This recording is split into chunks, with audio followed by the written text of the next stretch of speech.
This is Funny Bunny. I made Funny Bunny at a National Novel Writing event a few years ago because of the story of what my kindergarten teacher did. She was this super nice old woman that my mother fought to get me. And then one day she decided that while all of us little kindergartners, so 5 and 6-year-olds, were cutting out paper rabbits, that she needed to hold mine up and say, "Look, Joelle has a funny bunny." That was mortifying to me, and it still makes it hard for me to create visual works of any sort. And now that I've told that story, and I decided against doing a script, even though I said I would never do that to myself, now you get Audrey Dolly instead. So, yes, Camp Nano is done. I actually completed on Sunday. The thing is, with Camp Nano, you can set your own goal, and you can lower your goal basically to the last day so that everyone wins. Normally, I just leave my goal at 50,000 words and I manage it. This year, even with word padding and the fact that I had already started writing the story in July, yeah, I didn't write anywhere close to 50,000 words because I'm depressed, my master's depressed, my daughter's depressed. It's just pure stress in my household, and I have had very few writing days where I managed more than a dozen words that day. So yeah, I did win Camp Nano, but it feels like a hollow victory. I had this phrase going through my head for a few days as I was writing this Camp Nano update before I even finished camp, and it was all no's. I can't remember at this point, but yeah, all no's, because it just not a real win. Doesn't feel like anything. And I changed my profile picture on my account on Facebook, but so it shows Camp Nano winner. A few friends said something. My master hasn't said anything, but then I haven't actually said anything to him about it, and he has all too much of his own stress right now, so hell if I know. Yeah.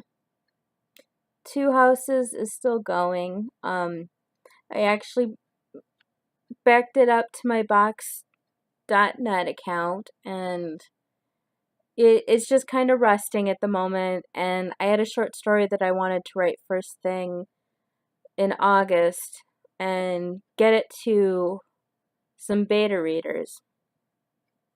And yeah, that's been going pretty slow itself because I am still way too stressed, way too wound.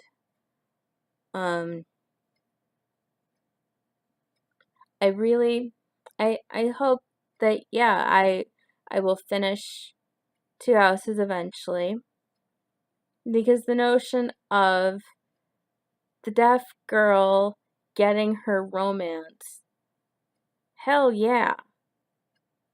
And it's not because she's deaf, or rather is profoundly deaf by the end of the book, that Teal even stays with B. I mean, I know that the deafness is still too much of an issue in the book. Thinking about something that Jessica Flores said in a vlog that I watched a few days ago. I'll try to make sure to grab that link and share it to you. But she was talking about inspiration porn and the notion of a deaf character where their deafness isn't the main thing. Of course, ASL is the main thing, but then not it in two houses, but not everyone who uses ASL is necessarily deaf. I'm led to think about a conversation I engaged in the ASL learning group I'm in. Life Prince learning group. I'll share their website in the comments too for you. They are a great place to learn from. But someone had talked about that it's a real conversation starter for a hearing person to say that they're either fluent in ASL or learning ASL. And that struck me because, I jokingly shared the acronym that would work for me. NERDA, NERDA. It comes from CODA, meaning child of deaf adults. And normally it's hearing child, and that is how B starts the book. As a CODA, not with any hearing loss that she's admitting to at first, and without a deaf identity. Her identity is that of a CODA, a child who learns to live in both the hearing and deaf worlds. But I am a NERDA because I'm not even related to a deaf adult. There's no one in my family who's deaf. My mother-in-law, she uses hearing aids, but any hearing issues she has are age-related, and she does not have a deaf identity, and she is not learning ASL. And as much as two houses started off as a pondering about what would happen if Mixed Right moved in somewhere on my street and communicated mostly in ASL. Yeah, there is no Mixed Right who has moved into a house for sale on my street. So there is no deaf person that I am currently trying to date. Well, I have wandered on. This is what happens when I go without a script, isn't it?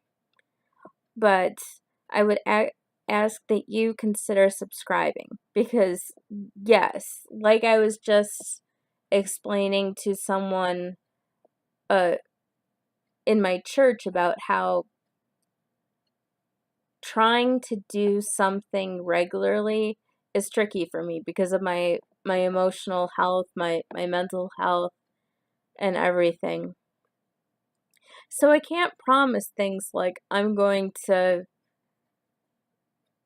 upload more often on Monday or Tuesday or anything like that. So that little subscribe button and the alert button is important. Of course, in the comments, I will also share all my social media. Like I've added Instagram. I'm not so good about putting things on Instagram yet, but I am slowly learning it. I recently spent time working on my Patreon, trying to add stuff to that. And of course, begging here, if you can give even a few dollars a month on Patreon, that would so make a difference in my life. Because there are tons of bills, and my master is trying to do it all because I can't. And I know that that is a horrible part of his stress level. And of course, there's coffee, if you can only give a little bit or or give once. And I'm thankful for anything you can give. Of course, if you enjoy keeping in touch with me, there's my Facebook, my Facebook author page. And except please don't message me on Facebook if you want to try and have sex with me, especially for cisgender or transgender men. I'm just not interested. Um I I'm with my master, and while we are polyamorous, it's non-binary, largely femme-leaning people and cisgender and transgender women that I'm interested in, that I would pursue a relationship with. So, thanks for listening to me babble and getting to see Funny Bunny. See, we have Funny Bunny. And I swear, I am going to try and have a little more ASL in the videos, but for now, captioning is so much better because I cannot handle my vocabulary is far too little. I can sign basic things like nice to meet you. My name is Joelle.